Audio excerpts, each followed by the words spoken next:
네, 안녕하세요. 역사의 길로 나아가다 진사로입니다. 이 시간에는 2021년에 시행된 53회 한국사 능력검정시험 심화에 대한 해설 강의를 진행하겠습니다. 1번부터 보시겠습니다. 자, 가시대의 생활 모습으로 옳은 것은? 하고 물어봤어요.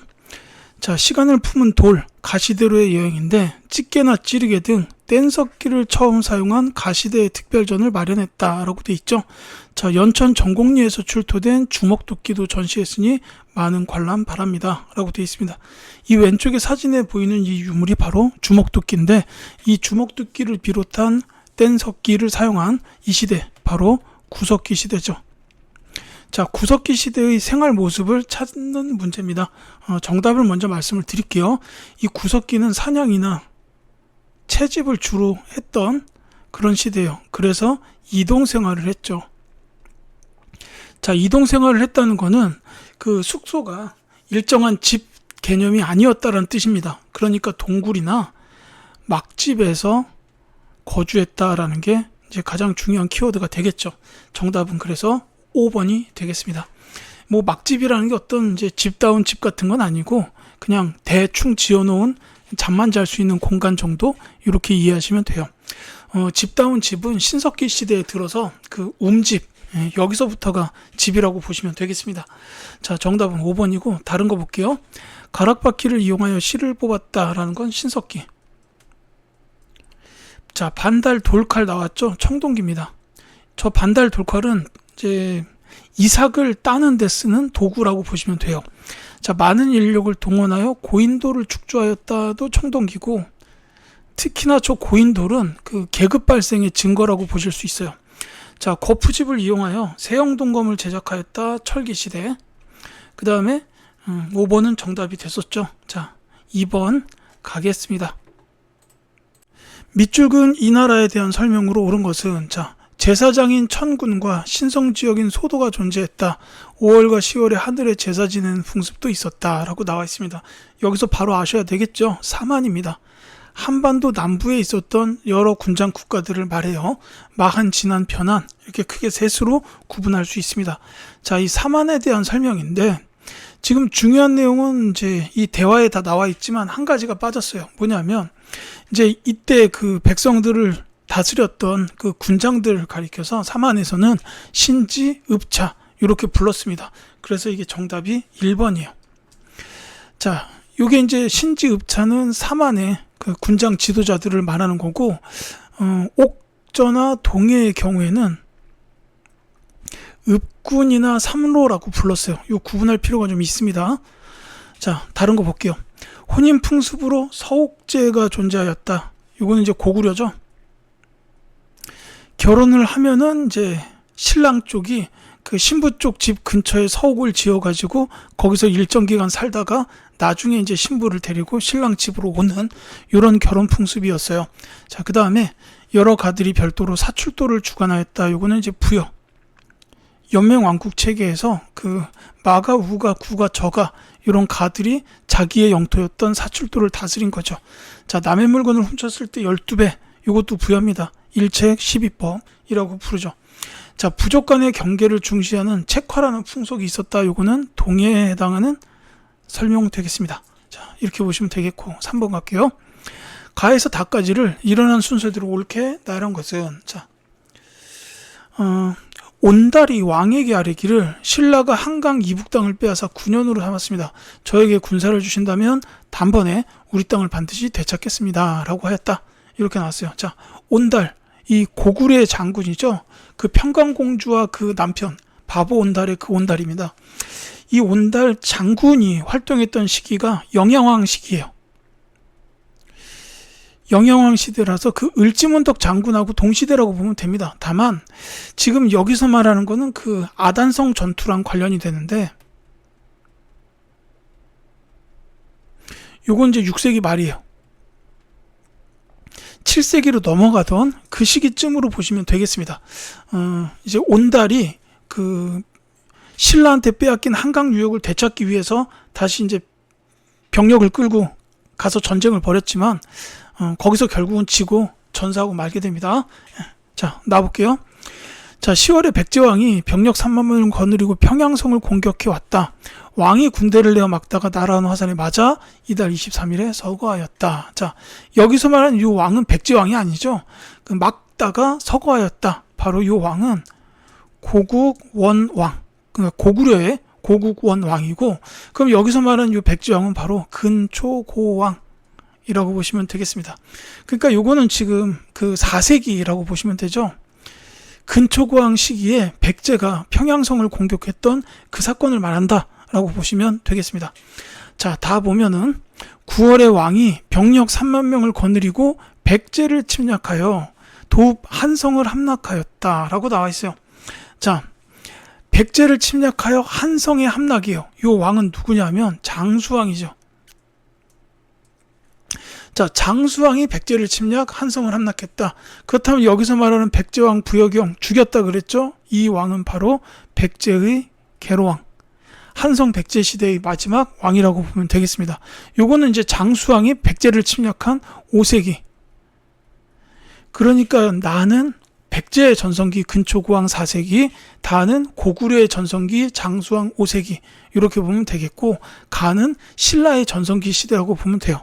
자, 그래서 시기상으로 본다면 나, 다, 가 순서, 즉 4번이 정답이 되겠습니다. 자, 이렇게 보시면 되겠고요. 자, 다음 문제 갈게요. 4번. 가왕의 재위기간에 있었던 사실로 옳은 것은, 자, 백제 제25대 왕인 가의 무덤 발굴 50주년을 기념하는 행사가 공주시에서 열리는데, 백가의 난을 평정하고 22남로의 왕족을 파견하였습니다. 자, 피장자와 축조연대가 확인된 유일한 백제 왕릉입니다. 라고 되어 있어요. 자, 그러니까 이거는 피장자, 그러니까 이 무덤의 주인이 누구다 나왔다는 거죠. 바로 무령왕입니다. 이 왕릉이 바로 무령왕릉이죠. 지금도 이제 공주 가면 볼 수 있습니다. 꼭 가서 보시기를 권장을 드립니다. 물론 이제 실제 무령왕릉 내부까지 들어가 볼 수는 없어요. 대신에 그거를 완벽하게 똑같이 재현해 놓은 그 모양이 그 무령왕릉 쪽에 같이 있습니다. 가서 보시면 도움이 될 거예요. 자, 무령왕의 재위기간에 있었던 사실로 옳은 것 했는데, 사실 이 무령왕의 가장 큰 업적이 22담로의 왕족을 파견했다라는 거예요. 근데 그게 본문에 나와 있잖아요. 이 무령왕은 그 백제의 웅진 시대에 중흥기를 이끌기 위해서 어마어마하게 노력하셨던 왕이에요. 뭐 이렇게 고구려를 침공해서 뭐 영토를 이제 넓히기도 했지만, 그 외에는 이제 외교적인 활동이 굉장히 컸어요. 뭐 중국과도 교류를 많이 했고, 그 다음에 일본과도 많이 교류했던 시대입니다. 그래서 그걸 통해서 정답을 찾을 수가 있죠. 정답은 2번 중국 남조의 양과 교류하였다라는 겁니다. 이 무령왕릉의 무덤 양식이 이 중국의 남조 양식이에요. 그래서 이제 그걸 통해서도 알 수가 있다라는 거죠. 문화 파트 공부하다 보면은 나오게 됩니다. 이게 이제 무령왕 정답이고요. 자, 익산의 미륵사를 창건하였다라는 것은 백제의 무왕 고흥에게 서기를 편찬하게 하였다. 근초고왕이죠. 자, 마라난타를 통해 불교를 수용하였다. 이 마라난타, 그 동진에서 온 분이에요. 침류왕입니다. 근초고왕 뒤에 나오는 왕이죠.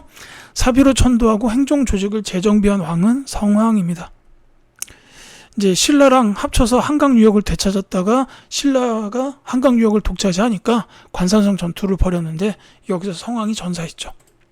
자, 5번 가겠습니다. 가와 나사의 시기에 있었던 사실로 옳은 것은 하고 물었습니다. 자, 고구려 왕이 마목형과 중령은 본래 우리나라 땅이니 만약 이를 돌려주지 않는다면 돌아가지 못하리라 라고 말하였습니다. 김춘추가 국가 영토는 신하가 마음대로 할 수 있는 것이 아니므로 신은 감히 명령을 따를 수 없습니다 라고 대답하니 왕이 분노하여 그를 가두었다. 자, 이게 뭐냐면 김춘추 나오죠. 고구려 왕하고 김춘추의 대화인데, 이 마목현 중령 본래 우리나라 땅 돌려줘라. 그러니까 지금 신라의 영토란 뜻이잖아요. 김춘추가 신라 사람이니까. 그러니까 이거는 지금 고구려에서 신라한테 그 너네가 뺏어간 원래 우리 영토 돌려놔 라고 한 건데, 김춘추가 안 됩니다 하니까 가둔 거예요. 이게 언제냐면은 7세기에 그 김춘추가 고구려를 찾아가서 힘 합쳐가지고 백제를 치자라고 하는 거예요. 그러니까 군사동맹을 요청한 거죠. 김춘추의 군사동맹 요청. 근데 이게 결렬이 되는 상황입니다. 그래서 이제 이 이후에 김춘추가 감옥에 갇히고 이 김춘추를 구하기 위해서 김유신이 와요. 그러니까 이제 김춘추가 풀려났다라는 거죠. 그러니까 이거는 이제 7세기 신라의 고구려에다가 군사 동맹을 요청했는데 결렬이 된 거고, 이후에 이 김춘추가 포기하지 않고 당나라로 가죠. 그래서 나당 연합 이렇게 이제 맺어지게 됩니다. 자, 그 다음에 나에 보시면 관창이 아까 내가 적진에 들어가서 장수를 베고 깃발을 빼앗지 못한 것이 한스럽다. 다시 들어가면 성공하리라.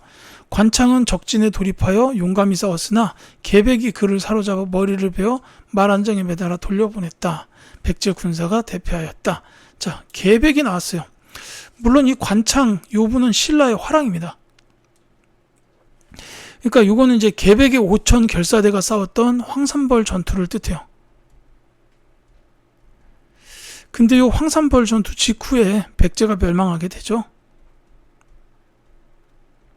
자, 그러니까 지금 가는 7세기 신라의 군사동맹 요청, 그 다음에 나는 황산벌 전투에 대한 얘기를 하고 있습니다.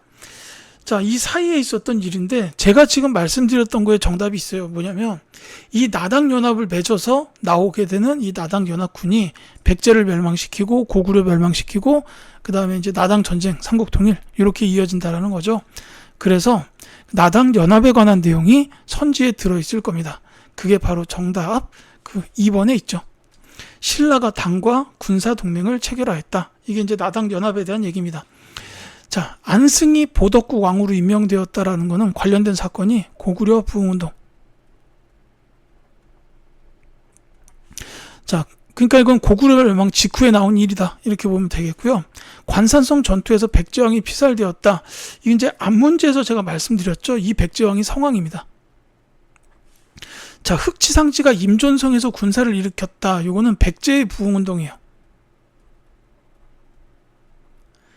그러니까 황산벌 전투가 일어나고 백제가 멸망한 이후에 바로 백제의 부흥운동이 있었다라는 거고, 이 부여풍이 백강에서 왜군과 함께 당군에 맞서 싸웠다도 역시 백제 부흥운동입니다. 다만 이 백제 부흥운동은 문제 흑치상지나 도친 복신 이런 분들이 활약을 했는데 맨 마지막 과정이 백강 전투다라는 거, 요거 기억해 두시면 되겠어요. 그러니까 둘 다 백제 부흥운동이지만 시기상 흑치상지의 임존성이 좀 더 먼저, 그리고 요거 백강전투는 백제 부흥운동이 최종적으로 좌절되는 그 사건이라고 보시면 되겠습니다. 자, 6번 갈게요. 다음 가상대화 이후에 있었던 사실로 옳은 것은, 자, 붉은 바지를 입은 도적들이 나라의 서남쪽에서 봉기하였다고 하네. 적고적. 그 다음에 7년 전에는 원종과 애노가 세금 독촉 때문에 봉기하더니 나라 변란이 자주 일어나 걱정이구만 이라고 되어 있습니다. 자, 원종과 애노의 봉기도 나왔고요. 그 다음에 여기서 지금 대화 나누는 소재는 적고적의 봉기를 말하죠. 자, 원종, 애노의 봉기, 그 다음에 적고적의 봉기. 다 민중 봉기입니다. 특히 원종, 애노의 봉기는 이제 우리의 역사로 기록된 최초의 민중 봉기로 보시면 돼요. 자, 요거는 진성 여왕 시대인데, 그러니까 신라 하대예요.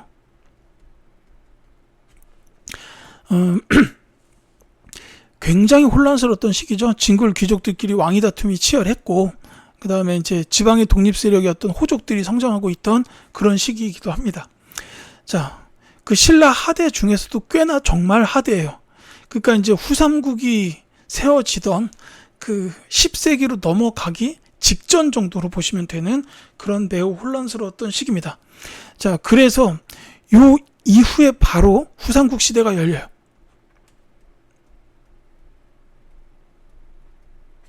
견훤이 후백제, 궁예가 후고구려 건국한 이후에 이제 왕건이 궁예를 몰아내고 고려가 되고, 그 다음에 후백제랑 고려가 싸우죠. 공고신일. 그러면서 신라 멸망, 그 다음에 고려가 후삼국을 통일하는 이런 일로 이어질 겁니다. 자, 정답 나왔죠. 1번 궁예가 국호를 태봉으로 바꾸었다. 이제 후고구려를 세웠던 궁예는 나중에 그 철원으로 수도를 옮기고 나라 이름을 마진 태봉 이렇게 바꾸기도 해요. 이제 나중에 왕건이 정변을 일으켜서 궁예를 몰아내고 이제 고려를 세운 다음에 이제 나라 이름이 고려, 그리고 다시 송악으로 수도를 옮기게 되죠. 자, 독서 3품가가 처음으로 실시됐다라는 거는 이제 원성왕, 왕의 장인인 김음돌이 반란을 일으켰다. 이건 이제 신문왕, 통일신라 시대 초기죠. 무열왕의 직계자손이 왕위를 세습하였다. 이건 이제 문무왕입니다. 문무왕이 무열왕의 아들, 직계자손으로서 왕위를 세습한 거죠. 자, 혜공왕이 귀족 세력에게 죽임을 당하였다. 자, 이 혜공왕이 무열왕의 직계자손 중에 마지막이에요. 그 혜공왕이 피살당함으로 인해서 무열왕의 대가 끊깁니다.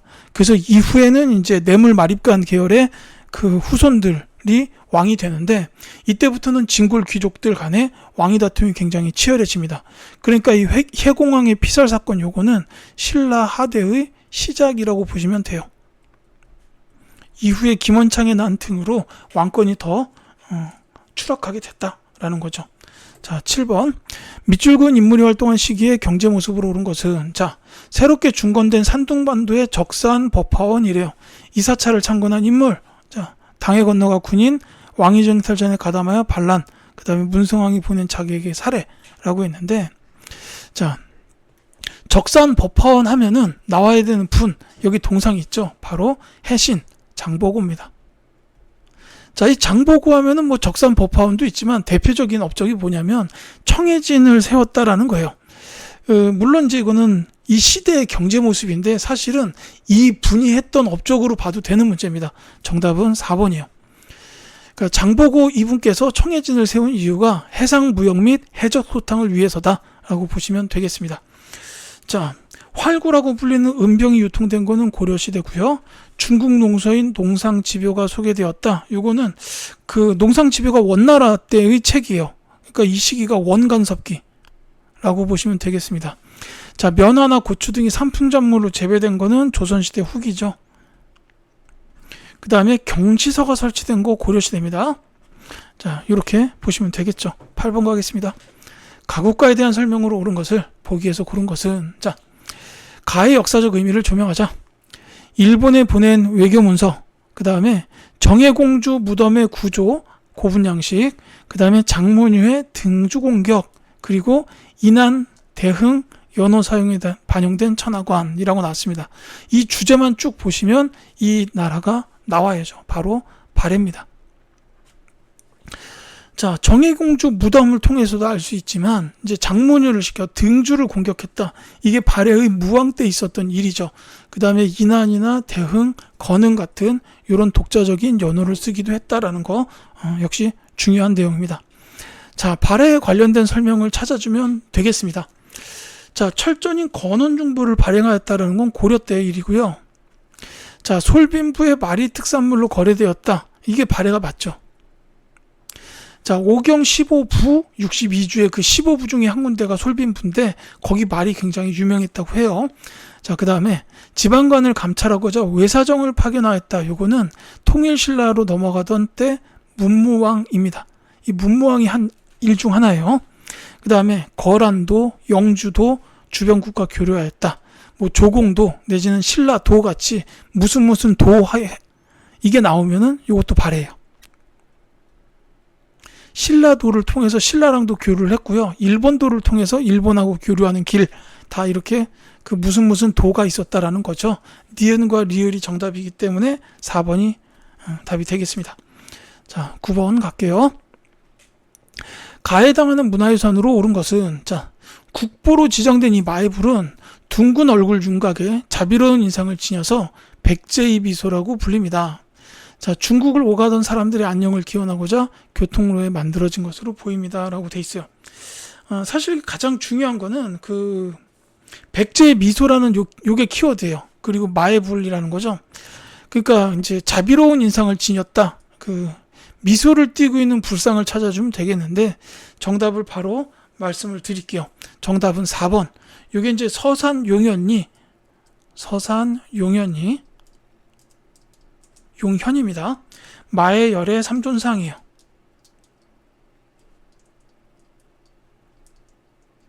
서산용현이 마의 열의 삼존상 세 분이 계시죠. 근데 이제 가운데 계시는 특히 이 분의 그 미소, 이게 굉장히 온화한 미소라서 백제의 미소라고 불린다라고 보시면 되겠습니다. 다른 거는 뭐 쓰는 것까지는 뭐 필요는 없을 것 같은데 이 중요한 것만 좀 쓸게요. 1번에 있는 요거는 이제 고려시대예요. 고려시대고 안동 이천동 마의 열의 입상이에요. 역시 마의 열의 불인데 입상 서 있다라는 뜻이겠죠. 자, 그 다음에 요 2번은 안 쓸게요. 요거는 이제 신라 건데 경주 남산 칠부람 마의 불상 군이라고 부릅니다. 그리고 이제 이 3번에 있는 요 불상은 영암에 있는 월출산 마의 열의 좌상이에요. 앉아 있으니까. 그 다음에 5번 것도 역시 고려인데 요건 쓸게요. 파주 용밀이 마의 이불 입상입니다. 두 분이 계시니까. 자, 요건 이제 보면은 이 머리 부분만 따로 이렇게 만들어 가지고 여기 그 벽에 절벽에다가 붙였다라고 보시면 돼요. 이런 건축 양식으로 다소 자유로운 모습이긴 한데 이제 자연과의 조화도 있죠. 뭐 이 정도로 보시면 되겠는데 이제 여기서 가장 중요한 불상은 뭐니 해도 이 4번 정답이었던 서산용현이 마의 열의 삼존상입니다. 자, 10번 갈게요. 자, 다음 검색창에 들어갈 왕의 재위 기간에 있었던 사실로 옳은 것은 하고 물었습니다. 자, 연호를 광덕으로 정했고 후주에 토산물을 보냈고 백관의 공복을 정했고 혜거와 탐문을 국사와 왕사로 삼았다라는 거죠. 지금 여기 나온 걸로 보면은 금방 알 수가 있는데 특히 이제 연호가 광덕이었다. 그 다음에 공복을 정했다라는 게 쉽지는 않겠지만 심화 공부한다면 당연히 기억해야 됩니다. 바로 고려의 네 번째 왕 광종이죠. 자, 광종의 재위 기간에 있었던 사실로 옳은 것은 했는데 조금 어려운 내용이 본문으로 나왔지만 선지는 어렵지가 않습니다. 광종하면 가장 대표적인 두 가지는 노비안건법과 과거제. 그렇기 때문에 정답은 3번이에요. 이제 뭐 그 외에 나와 있는 것처럼 광덕이나 준풍 같은 연호를 썼고 그 다음에 백관의 공복을 정했다라든지 그 칭제 건원을 했다. 이런 것도 이제 중요하죠. 그 다음에 제위보를 설치한 것도 광종입니다. 뭐 이런 것도 참고해 주시면 좋겠어요. 자, 다른 거 보겠습니다. 12목을 설치하고 관리를 파견하였다. 이건 이제 고려의 성종 최승로의 시무 28조를 받아들인 거죠. 주전도감을 설치하여 해동 통보를 발행하였다. 이거는 숙종입니다. 자, 그 다음에 거란의 침입에 대비하기 위하여 개경에 나성을 축조하였다라고 했는데 이거는 현종입니다. 그 얼마 전에 방영됐던 고려 거란 전쟁에 나왔던 그 김동준 씨인가요? 그분이 역할을 하셨던 왕 대량원군 그 현종입니다. 자, 국자감에 서적포를 두어서 출판을 담당하게 하였다도 이게 숙종. 이렇게 보시면 되겠습니다. 이렇게 해가지고 10번까지 설명을 드렸고요. 11번부터 20번까지는 다음 영상에서 이어드리도록 하겠습니다.